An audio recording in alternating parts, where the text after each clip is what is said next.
লালমনিরহাটের মদাদির পাশে বসবাস করে এই বৃদ্ধা। কোনো রকম একা ভিক্ষাবৃত্তি করে চলে তার দিন। হঠাৎ করেই কালবৈশাখীর ঝড় এসে তছনছ করে দেয় তার সব কিছু। এখনো পর্যন্ত পায়নি কোনো সাহায্য সহযোগিতা। মানুষের বাসায় আশ্রয় নেয় এই ঝড়ের হাত থেকে বাঁচার জন্য।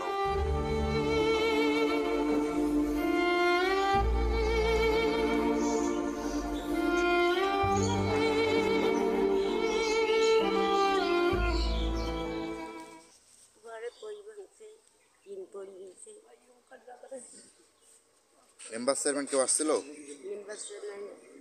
নাই এসে কালকে শুনছে বোধহয় আসবে আজকে।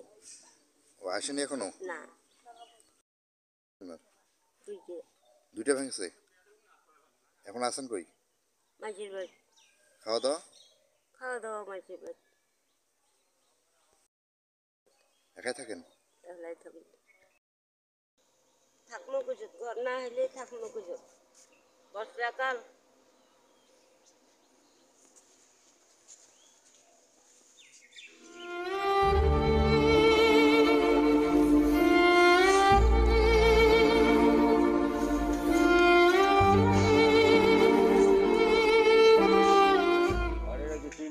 ভাঙি চুরি দিয়েছে